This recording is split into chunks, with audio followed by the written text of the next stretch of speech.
जादुई golden frock. बहुत समय पहले की बात है। सोनम अपनी सौतेली माँ सुमित्रा के साथ रहती थी। सोनम जब 2 साल की थी तभी उसकी माँ का देहांत हो गया था। सोनम के पापा ने सोनम की अच्छी परवरिश के लिए सुमित्रा से दूसरी शादी की थी। सुमित्रा की पहले से ही एक बेटी थी, काजल। सुमित्रा बहुत ही गुस्से वाली थी। शुरू में तो उसने सोनम की अच्छी देखभाल की, लेकिन कुछ सालों में ही सोनम के साथ अत्याचार करना शुरू कर दिया। वो सोनम से घर का सारा काम करवाती और उसे ताने दे देकर पूरा दिन परेशान करती थी। सोनम जैसे तैसे बड़ी होती गई। घर के कामों का सारा बोझ उसके सर पर डाल दिया गया। वहीं दूसरी तरफ सुमित्रा की अपनी बेटी काजल पूरा दिन बाहर घूमती, शॉपिंग करती और तो और रात को खाने के टाइम पर घर आ जाती थी। एक दिन काजल अपने सभी दोस्तों के साथ बाहर घूमने जाने के लिए तैयार हो रही थी। वो तैयार होकर नाश्ता करने जाती है, तभी वो देखती है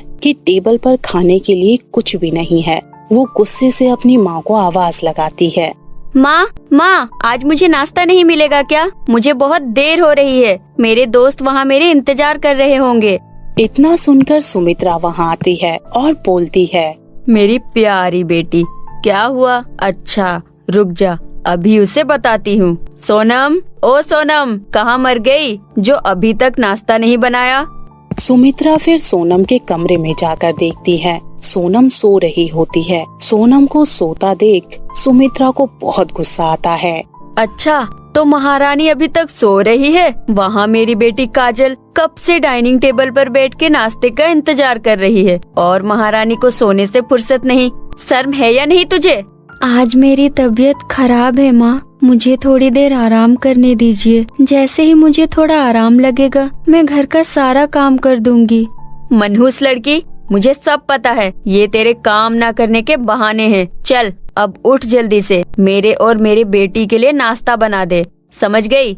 और मुझे कुछ नहीं पता कि तुझे बहुत तेज बुखार है या तेरे सर में दर्द हो रहा है। मुझे कोई बहाना नहीं चाहिए। एक काम तेरे से ढंग से होता नहीं। जब देखो बहाने बनाते रहती है। कभी सर में दर्द तो कभी पेट में दर्द। तेरे तो दर्द ही खत्म नहीं होते। बस महारानी को आराम करने का बहाना चाहिए। घर का सारा काम क्या तेरी मरी हुई माँ आकर करेगी?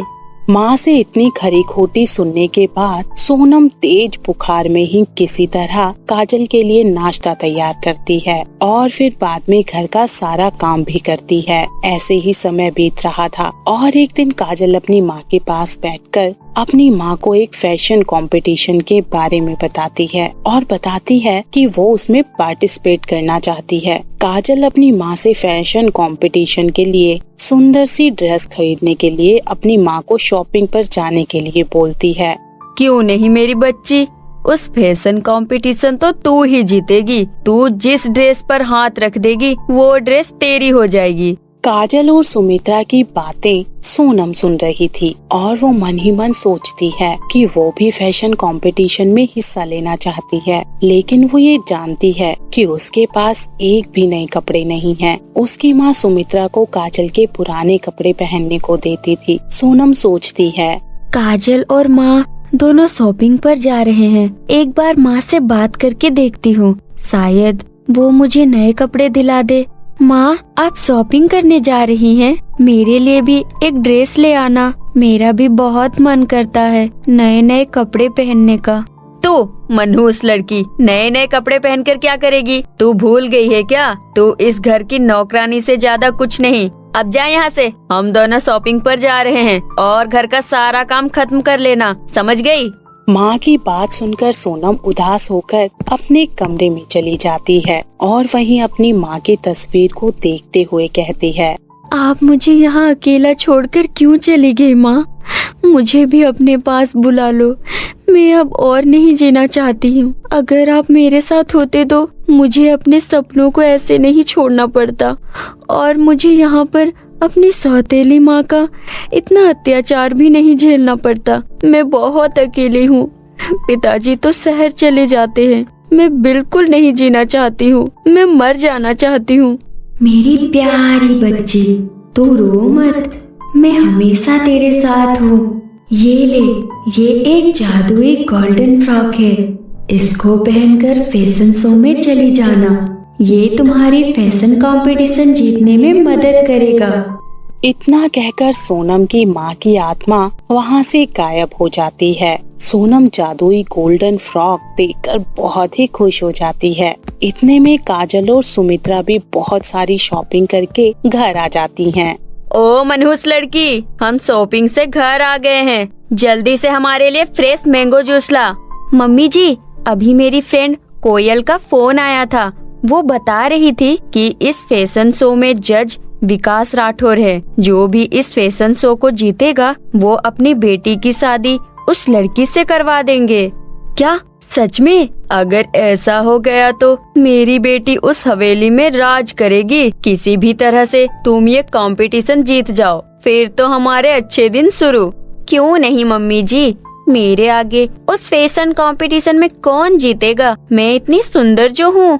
ऐसा कहकर काजल और सुमित्रा दोनों खुश होती हैं और कुछ दिनों बाद वो दिन आ ही जाता है जब गांव में सभी लड़कियां सुंदर सुंदर ड्रेस पहनकर फैशन शो में हिस्सा लेने आती हैं और काजल भी अपनी माँ के साथ चली जाती है। काजल के फैशन शो में जाने के बाद सोनम उस जादुई सुनहरी फ्रॉक को पहन लेती है और देखती है कि वो पहले से भी ज्यादा सुंदर हो चुकी है, जिसे सोचकर वो और भी ज्यादा खुश हो जाती है और कहती है, अरे ये जादुई गोल्डन फ्रॉक तो कितनी अच्छी है। अब तो ये फैशन कंपटीशन मैं ही जीतूंगी और मॉडल बन जाऊंगी। माँ, आप बहुत अच्छी हो। धन्यवाद माँ। ऐसा कहकर वो फैशन शो में चली जाती है। सोनम जादुई गोल्डन फ्रॉक में बहुत ही ज्यादा सुंदर लग रही थी। हर किसी की नजर सोनम से हट नहीं रही थी और आखिर में वो फैशन कंपटीशन जीत ही जाती है। सोनम अपने गांव की मशहूर मॉडल बन जाती है। ये सब देखकर काजल और सुमित्रा को बहुत गुस्सा आता है। काजल अपनी माँ से कहती है, माँ, जरा इससे पूछो तो वो गोल्डन ड्रेस कहाँ से लाई? इस नौकरानी के फैशन कंपटीशन में जाने की हिम्मत कैसे हुई? सुमित्रा सोनम से जब उस गोल्डन फ्रॉक के बारे में पूछती है और जब वो कुछ नहीं बताती तो उसे पीटना शुरू कर देती है। इतने में फैशन शो के जज राठौर जी अपने बेटे अरविंद की शादी के लिए सोनम का हाथ मांगने सोनम के घर आ जाते हैं। सुमित्रा को अपनी सौतेली बेटी सोनम पर इतना अत्याचार करते देख वो कहते हैं, ए दुष्ट औरत, तुम्हारी बेटी ने तो तुम्हें कंपटीशन जिताकर तुम्हारा नाम रोशन किया है और तुम सिर्फ इस बात से उसे मार रही हो कि वो तुम्हारी सौतेली बेटी है। मैं तुम्हें नहीं छोड़ूंगा। तुमने मेरी होने वाली बहू को बेरहमी से मारा है। मैं तुम्हें पुलिस के हवाले कर दूंगा। ये सब सुनकर सुमित्रा और काजल घबरा जाती हैं क्योंकि वो जानती हैं कि राठौर जी जो बोलते हैं वही करते हैं। फिर काजल अपनी माँ की तरफ से उनसे माफी मांगती है और कहती है, हमें माफ कर दीजिए, हमने सोनम से इस तरह का बर्ताव किया। इतने में सोनम बोलती है, नहीं नहीं राठौर जी, आप मेरी माँ को जेल मत भिजवाइए। वो जैसी भी है ये तो मेरी माँ ही। अगर आप ऐसा करेंगे तो मैं आपके बेटे से शादी नहीं करूँगी। ये मेरी पहली और आखिरी शर्त है। ये सब सुनकर सुमित्रा की आंखों में आंसू आ जाते हैं। जिस सौतेली बेटी पर उसने इतना अत्याचार किया, आज वो उसे जेल जाने से बचा रही है। तभी सुमित्रा सबके सामने सोनम से माफी मांगती है। सोनम बेटा, मुझे माफ कर दो बेटी। मैंने तुम पर इतना अत्याचार किया और तुम्हें फैशन कंपटीशन में भी जाने से रोका। तुम बहुत अच्छी हो। तुम मुझे बचाने के लिए इतनी बड़ी कुर्बानी देने जा रही हो। नहीं, राठौर जी के बेटे से ही तुम्हारी शादी होगी और मैं बहुत धूमधाम से तुम्हारी शादी करवाऊंगी। सोनम अपनी माँ की बातें सुनकर बहुत खुश होती है और अपनी माँ को माफ कर देती है। फिर सुमित्रा खुशी खुशी सोनम का हाथ राठौर जी के बेटे अरविंद को दे देती है और इस तरह माँ की गोल्डन जादुई फ्रॉक की मदद से सोनम का जीवन हंसी खुशी बीतने लगता है।